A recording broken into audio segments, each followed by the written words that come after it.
Streaming live, tackling the topics everyone's talking about online. Share, engage, interact. This is Newsfeed Now.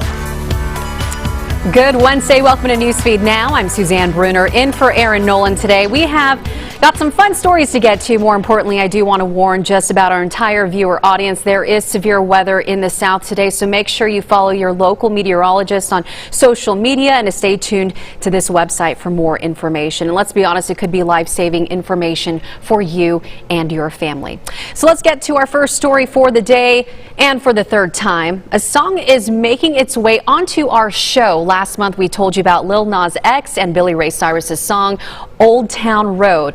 Here's a little bit of the song. It's pretty catchy. Well, a group of kids in Alabama is taking Old Town Road and putting their own spin on it. Check this out. Yeah.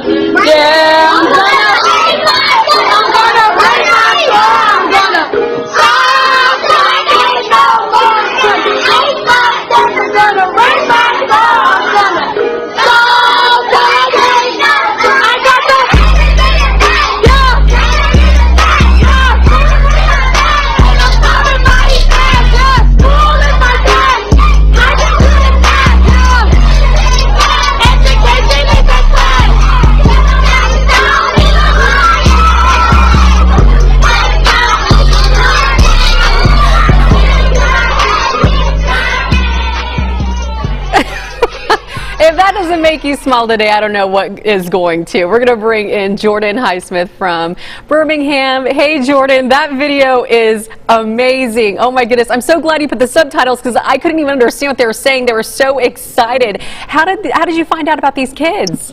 I actually saw it on Twitter first, and I was like, oh, my gosh, these are the cutest kids. And then the news broke that the school that did it was in Birmingham, and I'm like, we have to interview this teacher. We have to see these kids. That was so amazing. Yeah, who wrote the lyrics? I mean, very creative. Obviously has to do with, you know, working in the classroom. The students came up with the lyrics. The teacher told me that one of the students came up to her and told her that she was nervous about their end of the year exam. So to encourage them, she let them make up the lyrics themselves, and then they put the song together. I'm sorry, the only thing I could keep thinking about too is that giraffe. You remember that? Just holding the giraffe, having a lot of fun. Huh?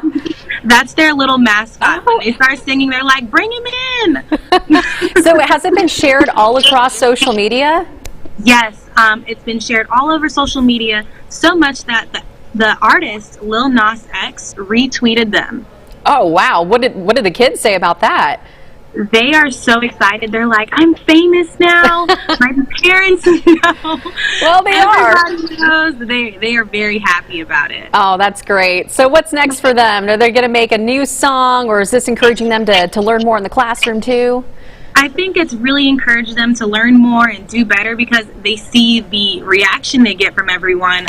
She told me that they already are thinking of like more songs to sing, so I'm sure we'll see something else. Well, there you go. Well, you're going to have to keep us updated, Jordan. That's some great stuff. Thanks for sharing that video with us. Thank you. All right, well, from songs in Alabama to heights in Tennessee, Gatlinburg is a resort city in the Smoky Mountains. It's absolutely beautiful. I've been there. And now a new but old attraction is soaring. And this bridge comes complete with glass right in the middle that makes you walk across seemingly nothing but air and the forest below. Blake Stevens gives us a preview. If you've been on the skylift in Gatlinburg, I get it. You've done heights, but when you step off the skylift and make your way here, let's just say your inner chicken reaches greater heights. Taking that first step, this is the moment of truth. Soon, you realize it isn't so bad after all, and the views were worth it. Marcus Watson, the marketing coordinator for Skylift Park, takes pride in showing off one of Gatlinburg's oldest attractions, and now its newest. It's definitely a big deal, being almost 700 feet long, the longest pedestrian suspension bridge in North America. It's something that not just the locals are excited about, but everywhere across the country people are asking about it. When's it going to be open? What's the experience when you're up there? What's the view that you get? All these people inquiring about it, and it's gotten the whole area excited. and gotten us excited too. So I mean, we're really stoked about it. It's made up of 129 cedar panels with 3 glass panels taking up 15 feet of the middle. The longest in North America, Gatlinburg's Skybridge, hanging with a length of more than 2 football fields. Watson says if you're walking with a purpose, you could get across it in about 1.5 to 2 minutes. But with this view alongside you, that's not likely. The most beautiful view of the Smoky Mountains that you can find in Gatlinburg.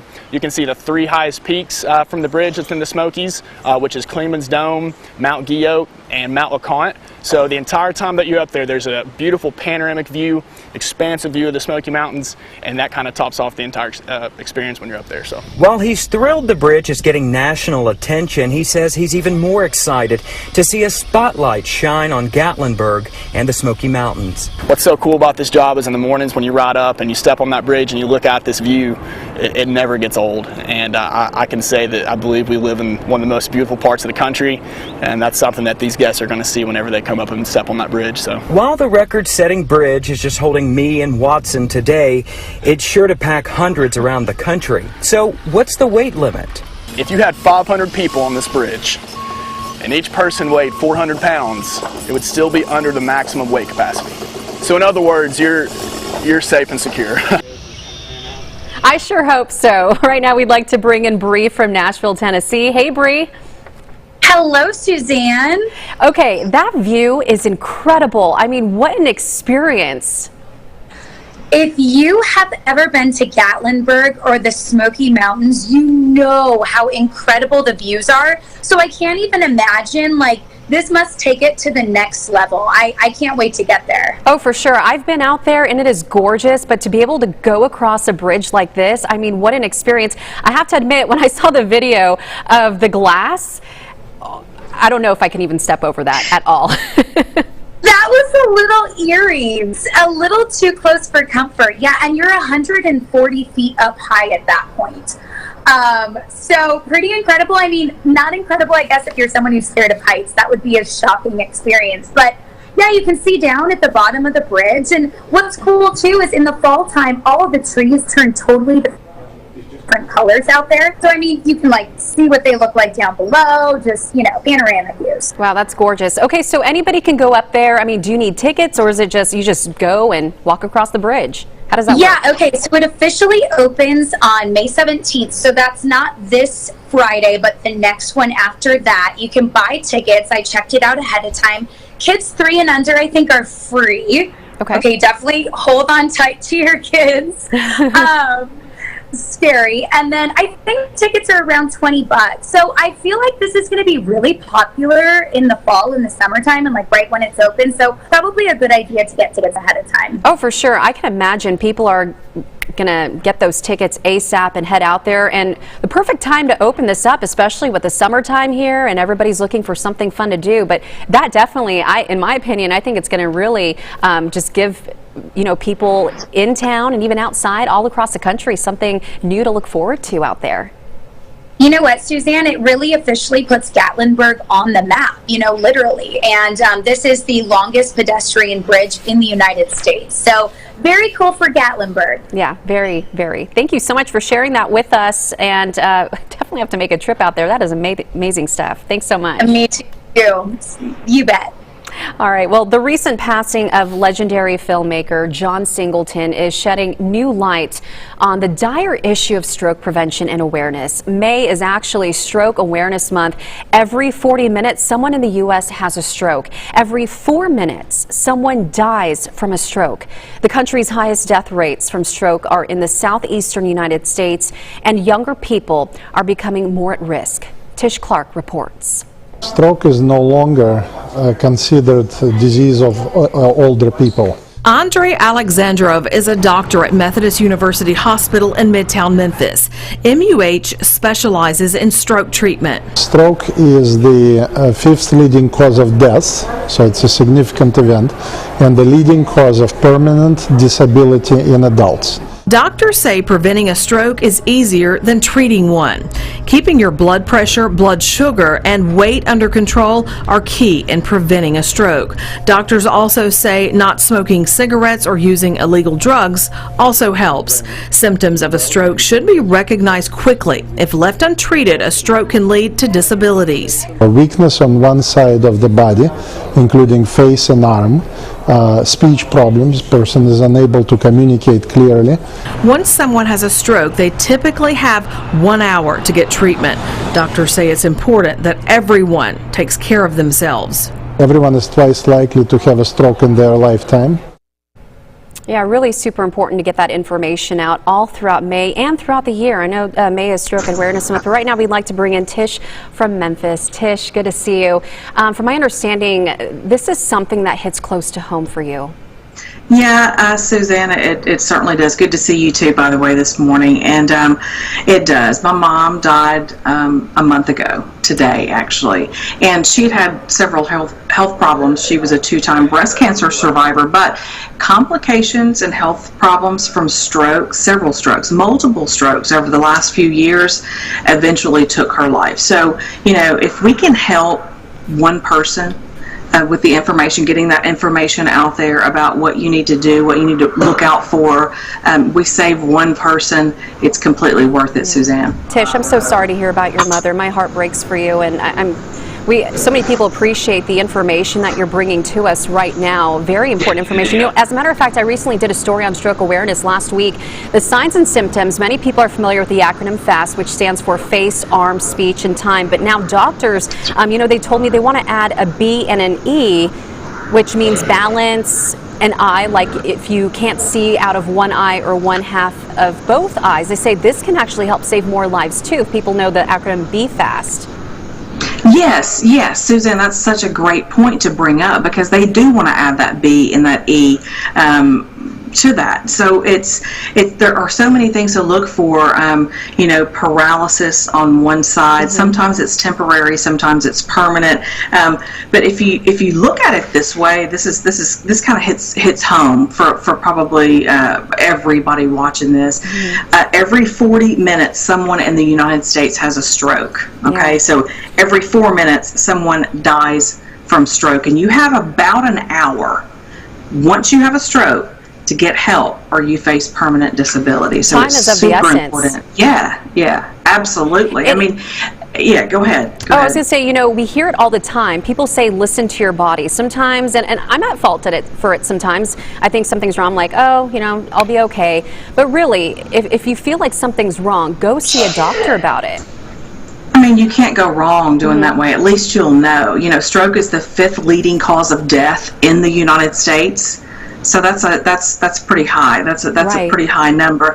And I mean, you can take preventative measures such as simple things, really, Suzanne. Eating healthy, trying to get a little exercise in. You don't have to jump on the treadmill or the elliptical every morning or go to the gym. You don't have to do any. Just take a walk. Take a walk. Right. Just, you know, try not to eat a lot of, you know, fatty foods full of sugar, things like that, fried foods, things like that. Make sure one thing is very important, according to doctors here in Memphis who we talk to, make sure your blood pressure is kept in check, and your blood sugar as well. But blood pressure, that's one of the main things that cause a stroke is high blood pressure. Yeah, doctors even advise, you know, make sure you get those annual checkups, make sure you check on those, you know, your cholesterol levels, your blood pressure, and you even brought up, you know, eating a healthy diet and exercising. Some people say, I just don't have time for that, or to change this immensely. You know, baby steps, and they say, you know, just a little bit at a time, try to incorporate that. Oh yeah, and something else too to bring up, Suzanne, is nowadays younger people are having strokes, younger than 65. So Methodist University Hospital, which they specialize in stroke treatment here in Memphis, I think they said 40% of their stroke patients are younger than 65 years old. Have they told you why? They have said that it's a few different, a few different factors. Mainly not taking care of yourself. You know, people they're in the go. they're going, they're not taking care of themselves, they're not eating properly, they're not exercising. You don't need to smoke or do drugs, illegal drugs, things like that. You know, those are all factors with stroke. And again, high blood pressure. Other things lead to a stroke, like such as high blood pressure, and then you have to deal with the complications from having a stroke, which lead to other health problems. Exactly. So it all, right, does that make sense? So it all kind of goes in together, and it's a double-edged sword. So you just have to really, really take care of yourselves. But a lot of younger people are having strokes. Yeah. Tish, thanks so much for bringing this information to us and for getting the word out. Please be aware of the signs and symptoms for Stroke Awareness Month. Tish, thank you. Thank you, Suzanne. 6 years ago, a group of Shreveport, Louisiana churches started a program to help people in the Highland neighborhood escape payday loan debt. Since then, the Hand Up Loan program has helped more than 80 people secure more than $130,000 in lower interest rate loans. Dozens of new beginnings have been funded by faith. Jackie Jovis reports. On alcohol, I was on drugs. Now I have my own home, I own 2 cars, 2 jobs. One of those jobs is at Highland Center Ministries. It's where Clydell Hall found help when he desperately needed it. He was a homeless veteran who needed a car to get to school and work. He was able to get a $2,500 loan through the Hand Up Loan program. What we do is work together to provide good and effective alternatives where they can be involved in something that is going to build their credit and build their lives. John Henson is pastor of Church for the Highlands, leader of Highland Center Ministries, and founder of the Hand Up Loan program, which provides an alternative to high-interest payday loans. One of our church members was noticing how many payday loan places there were here in the neighborhood. Just looking around at a mile's walk from this building, there were 12 payday loan businesses that he counted. The church wanted to provide economic justice for the working poor, helping them get out of or avoid getting into the trap of the payday debt cycle. Jews, Muslims, Christians, this is a part of our scripture that usury is wrong, and it is a sin, and it is wrong to hold people who are vulnerable to this kind of debt. So Highland Center Ministries, a collaboration of 14 churches, pulled its resources to back the high-risk loans and partner with Pelican State Credit Union to administer them.